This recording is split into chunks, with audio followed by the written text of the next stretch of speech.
Good morning and welcome to the NBA Daily. Coming up, the Knicks got beat by the Pistons, so James Edwards here to talk about that. And Law Murray stops by to talk about Kawhi Leonard having one of the greatest NBA playoff games ever. The Knicks and Pistons are tied at one game apiece after game two. Here to talk about it, James Edwards, a little bit of both sides here. This is the James Edwards Bowl, if you guys have been following his career. James, what'd you think about the Pistons bouncing back from that 21-0 run that ended their attempt at winning game one? I think it was impressive for them to come out and really not miss a beat. They started the first three quarters similar to they started the first three quarters in game one. They were the better team for much of that game, and I think they felt the pressure in the fourth to close this one out. I think the building was waiting for them to let it go.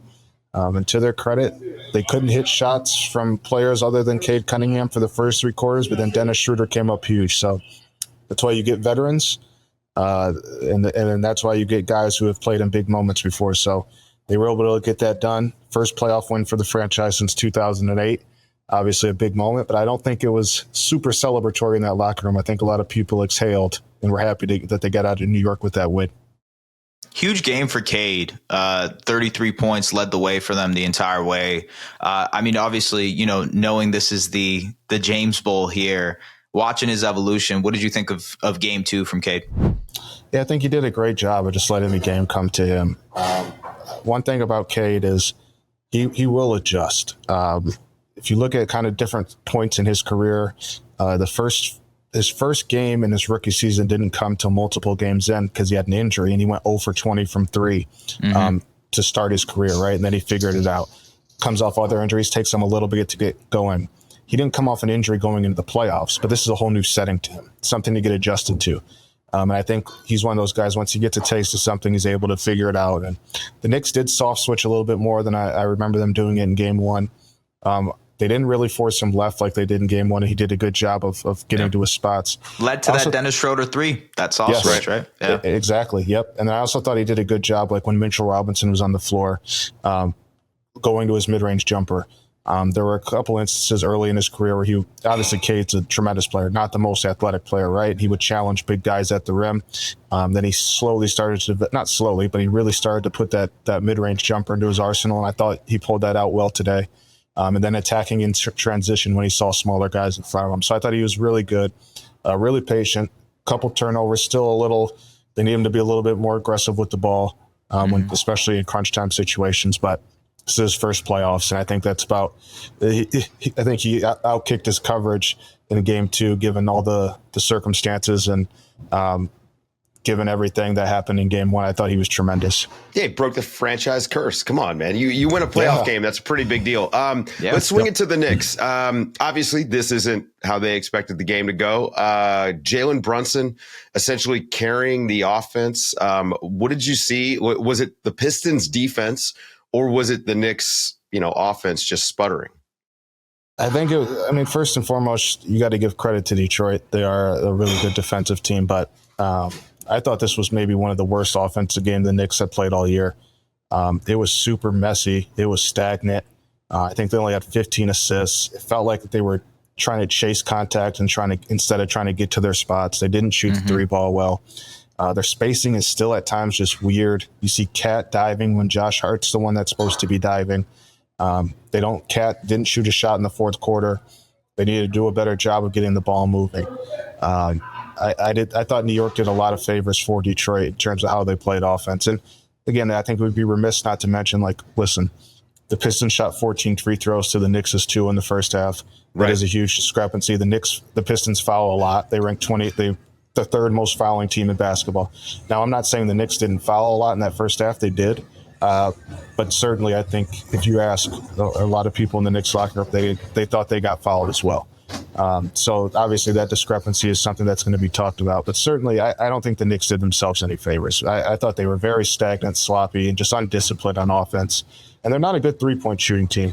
If you look since January 1st, they ranked 21st in the NBA. You look across the board, they have guys on paper that can shoot threes, but one, they don't shoot them a ton. Bottom three in attempts. And then since January 1st, as I mentioned, when they are shooting them, they're not making them. It's a very unique team when you look at like all they've accomplished offensively this year, but still it always kind of leaves you a little bit more to be desired. It's a very weird situation with their offense. You sort of touched on the Cat part of this. He didn't take a shot in the fourth, just felt invisible, but it also felt like the Knicks just weren't getting him any touches to get him going. What do they have to do to get him going in this series? I mean, he had a good game one, but game two was completely the opposite of that. Yeah, I think there's a couple things. Obviously, I think Jalen has to take that upon himself to get him involved.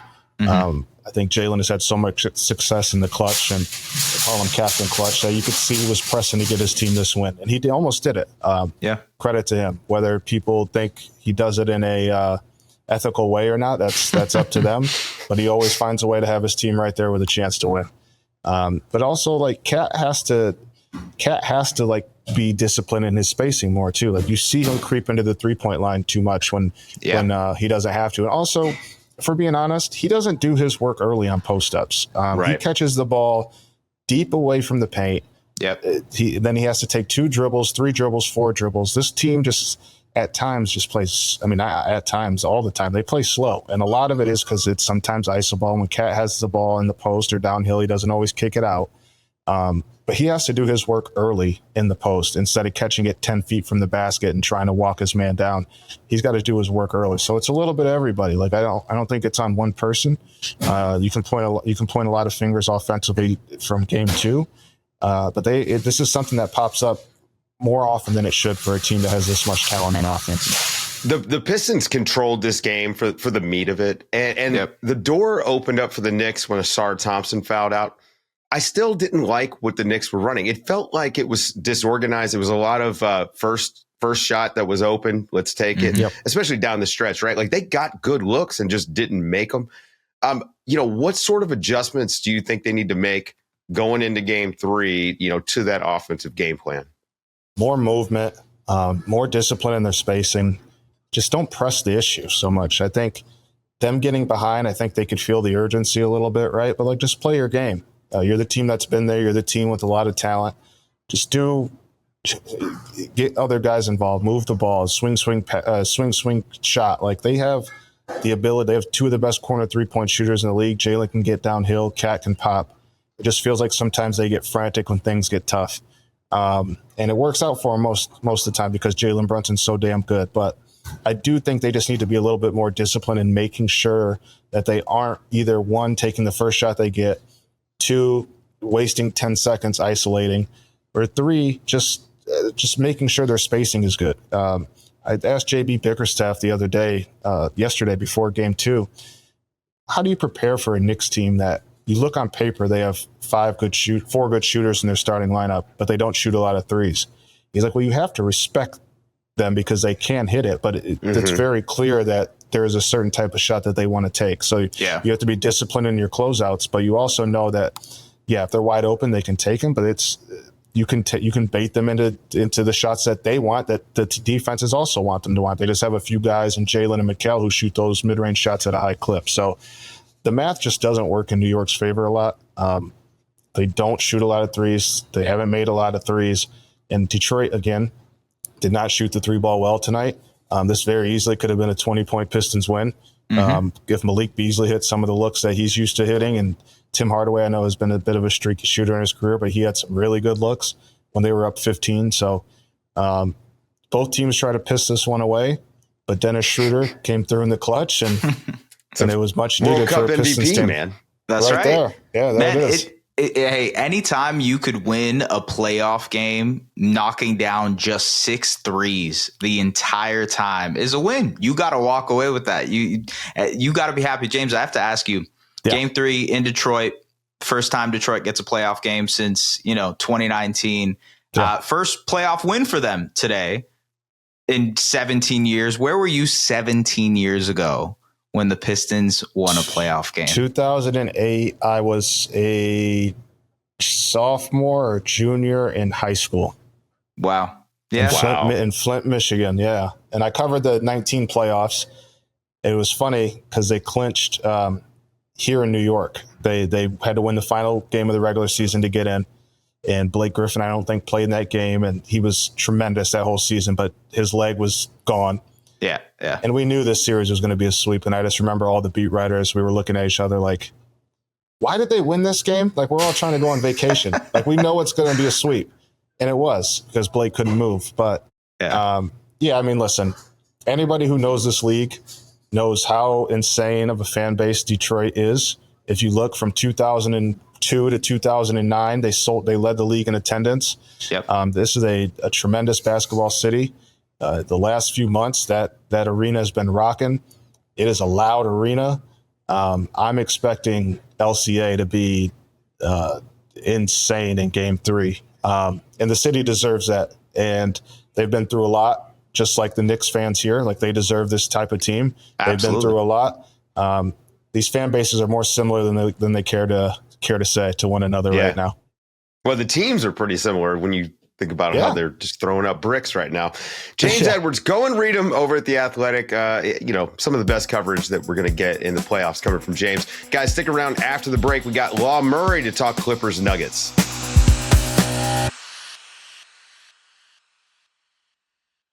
Kawhi Leonard had 39 points to lead the Clippers to a win in Game 2 to even up the series. Here to talk about it, Law Murray, live from Denver, where he's got some kind of a weird painting on the wall behind him. Law, this is one of the best performances in NBA playoff history. 39 points on 15 of 19 shooting, 4 of 7 from 3, 5 of 5 from the free throw line, a 92.1 true shooting percentage. So it's the 7th best shooting all time in an NBA playoff game. What's it like to see Kawhi when he hits this level? You've seen this quite a few times.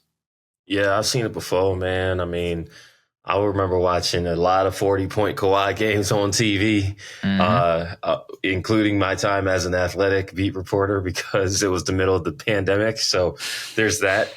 Honestly, when I thought about how he came out, it reminded me a little bit of his Game 6 performance where he dropped 45 to drag that series back to LA. But the difference was he started that Game 6 playing defense. Reggie Jackson was actually doing the first quarter scoring, and then Kawhi just took the game over from there. Kawhi was not waiting, okay? Yeah. Kawhi was just automatic early, aggressive early.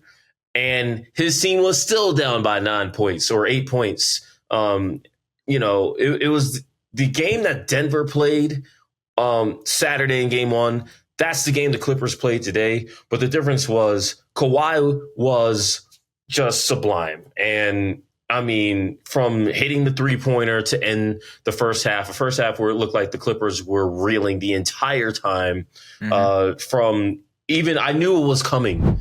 That's the thing about me watching Kawhi now. He only took 2 shots in the third quarter. He sat for 5.5 minutes. And I was like, he's going to do everything he can to finish this game in a way that he did not in Game 1.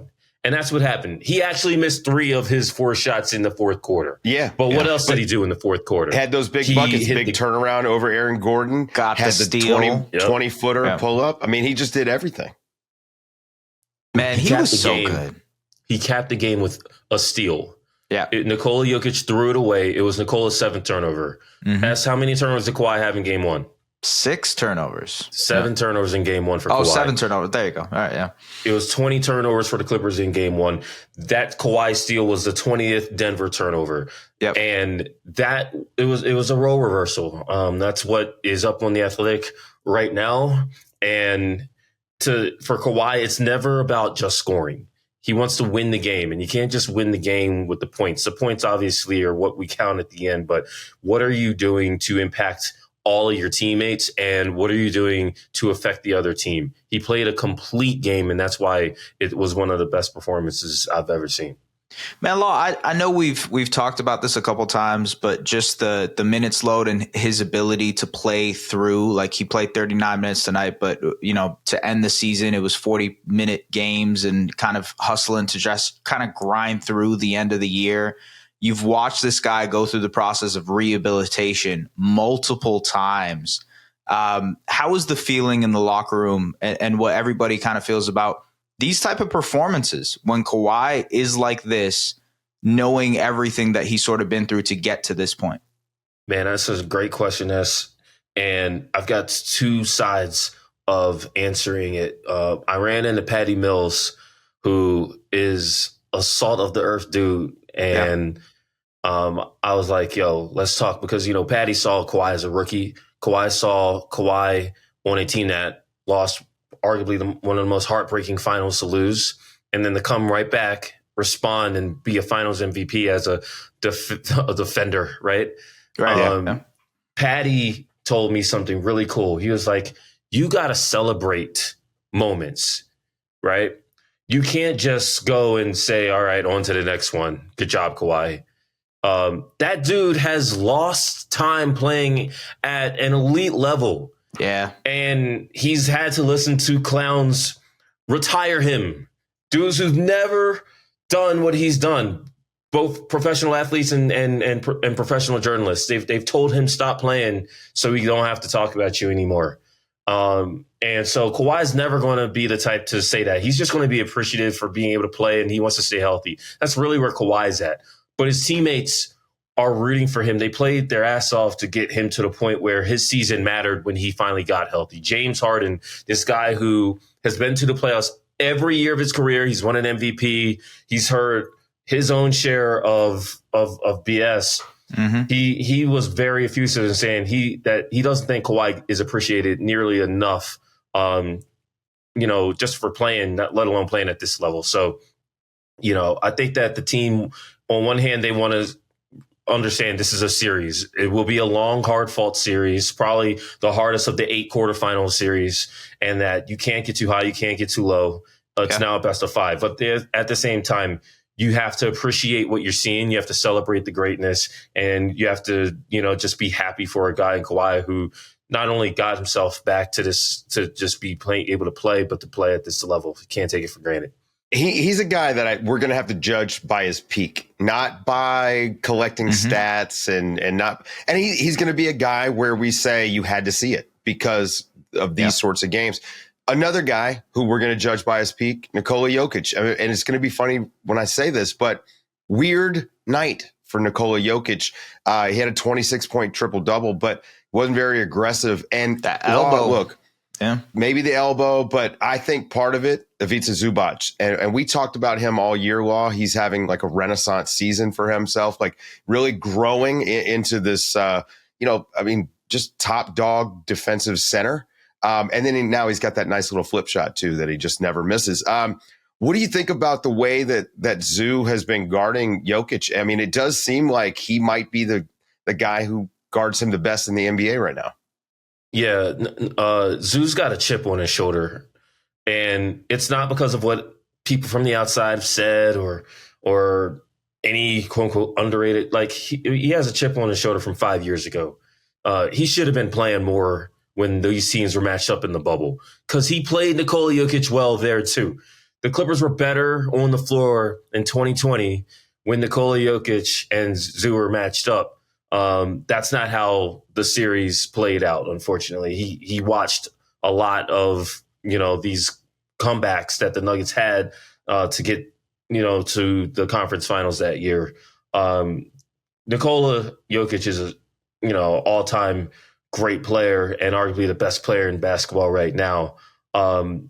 He's got a pretty good foil in Zoo because and there's a lot of mutual respect there. Jokic loves Zoo's game. He compliments him for sure all the time. Jokic used to say a guy like Zoo has to just play in his role, but he knows that he's capable of more. And he applauded Zoo because he knows how hard that is. And I know Nikola knows how hard that is because this dude Nikola was splitting starts with Jusuf Nurkic. Right. Okay. So the thing with Zoo is he's a phenomenal defender because he's had to be. He's been cooked in playoff series. He's had to be on an island guarding guys like Luka Doncic. He's been drilled by an outstanding coaching staff. And he's ready for this moment. Zoo had 0 fouls at halftime. He ended the game with 5. Nikola wins battles. I called Nikola Jokic a dolphin to a friend that I had, lunch with in Denver while I was here. If you know anything about Dolphins, they're incredibly smart and they're jerks. Okay. like Nicola's going to get his licks in, but you got to give it back to him. And Zoo is, again, that's one of the best parts of this series. Like, Nikola can't do it by himself. And damn it, the Clippers would rather him try. They don't want the high assist. They don't want Nikola picking the Clippers apart when they try and double or, finding cutters. They want Nikola to do it all on his own. I think Nikola's trying to fight that balance of how much do I go against Zoo? How much do I pass it? How aggressive should I be? And, Nikola won that in game 1. He absolutely lost it in game 2. Man, I can't wait for game 3. I know all of you agree with this just because it's been incredible back and forth series, the tactical approach, the way both teams are guarding pick and rolls. You talked about the turnovers earlier, Law. It feels like that's what's dictating this whole series, the pace that both teams are trying to play at. But also Clippers playing it into it. Playoff game. Game 3, how does that feel? The fact that they're going to have the wall, Dave. We've talked about the wall against before. A bad free throw shooting team. Against a bad free throw. The Nuggets might be in trouble there, right? Yeah, absolutely. How are the vibes going to be in Game 3? What are you expecting adjustment wise? All of the above. Well, shoot, adjustments. I'm not even sure if we're at the stage of. I mean, this was the adjustment game. You know what I mean? Yeah. Mm-hmm. When you lose like the Clippers lost in game 1. Obviously, there's adjustments, but Denver had to adjust within game 1. Yeah. Russell Westbrook played Michael Porter Jr.'s minutes in game 1, and David Adelman drilled down and challenged Michael Porter Jr. to be better. And you know what that dude was? Yeah. He had 15 rebounds, 6 of them on the offensive end. Michael Porter Jr. had a 3 that tied the game in the fourth quarter. Like, I thought Michael Porter Jr. had some bad luck because he had a lot of efforts, some tips, some times where he was falling out of balance trying to save possession for his team and it didn't work out. Like we the usually one bad turnover there at the end. Like I feel like we throw that adjustment word. It's a great word to use in the playoffs, but it gets overused a lot. Sometimes you just have to play better, right? And so you got two teams now that fought. They landed the first punch and weren't able to sustain it. That's what you've had from both of these teams now. Let me tell you something about Intuit Dome. Ballmer wanted to have a little plaza there to have a championship thing. And obviously the Clippers haven't had the roster in the spring, certainly in the other seasons, but not in the spring worthy of such an occasion. They had their fans there in game 1 and game 2. And now it's going to be lit in game 3. And they have Kawhi Leonard playing. They have James Harden playing. They have an opportunity. Honestly, just enjoy game 3. Game 3 is just whatever. It's a setup for game 4. That's the game that matters. Right, and that's going to be a quick turnaround. But you know what? Everybody in LA, they can, find a place to park, get a ride share or whatever. And the result doesn't matter. It's going to be a celebration of basketball in a venue that you've never seen before at this time of the year. And that's what game 3 is. It's not going to be the angst riding on that game if the Clippers would have lost it, lost game 2 and have that be a must win. It's not a must win. You'd like to win it. I think in terms of that, I think game 3 kind of is like, just appreciate, basketball being in a new setting in the NBA in 2025. And whatever the result of game 3 is, that's what places the importance in terms of game 4. Yeah, well, the pressure's all on the Nuggets right now. They lost home court advantage, and they've got to pick it back up somehow. Law, before we get out of here, you just finished up your NBA player tiers project that you spent all year on, and we're late to that. So I apologize, but I wanted to talk about it. It just came out on Friday. You finished it up all last week, over the course of the week. And I'm not going to run through the list, guys. We'll link it in the show description, and it's over at The Athletic, and it's very prominent on the site. But I do want to ask you, because I'm familiar with Seth Partnow and the way that he operated when he was doing the tiers. And I want to know, while you were doing this, did you have any surprises? Like, were there guys that you ranked way lower, way higher? What stood out to you while you were doing this? Well, first of all, shout out Seth. He's the OG, and I'm not just talking about The Athletic. Like, me and him, we did Clipper Blog together. You know, I remember when I first got a chance to even be on the video, and all those great people that have ever contributed to that site. You know, Kevin Arnovitz, man, you know, really put us in position to have some really cool opportunities in in this space. So shout out Seth, shout out KA. I am not Seth. I wanted to establish that early. I don't have the resources, the experience, the background, and the process, frankly, that Seth did. So I needed to kind of get that out the way quick.